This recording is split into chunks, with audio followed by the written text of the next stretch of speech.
During your time in college, you may have heard talk about using scholarly sources in your assignments. And if you haven't, chances are that you will. Let's look at what exactly a scholarly source is and how it differs from a popular source.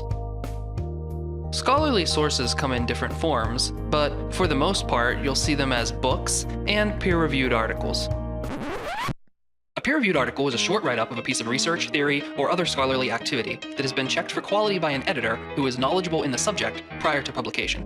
Peer-reviewed articles may also be called refereed articles, juried articles, or simply scholarly articles.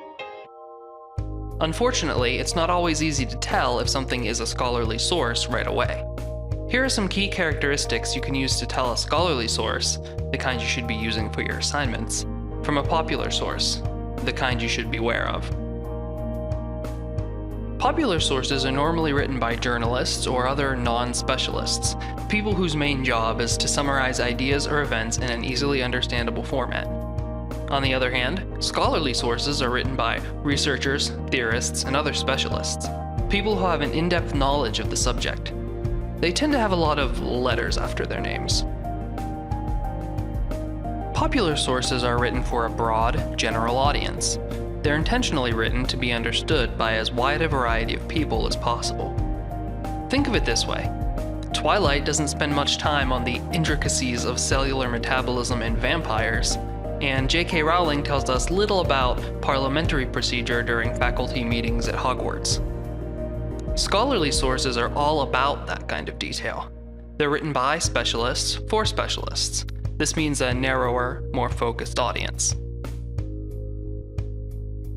Popular sources usually need to compete for attention. This means a colorful, flashy presentation, usually with lots of pictures and graphics, not to mention advertisements.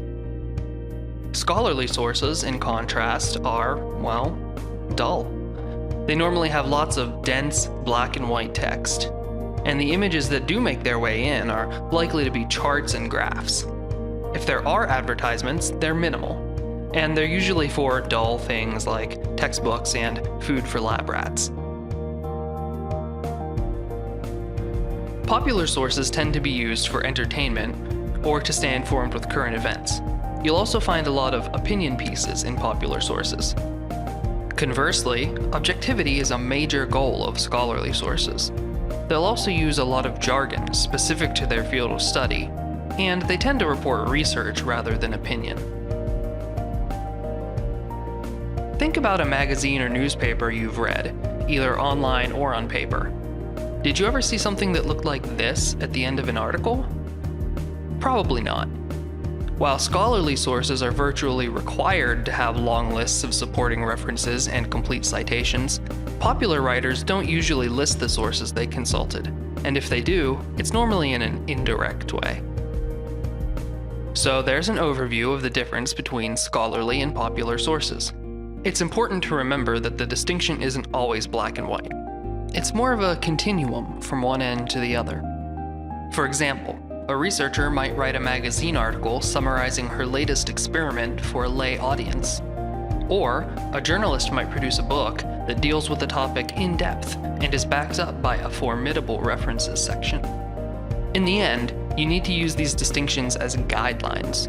What makes a good source is going to vary based on your goals and the requirements for your assignment. Developing your own ability to evaluate sources is an important part of information literacy. And when in doubt, you can always ask a librarian. It's what we're here for.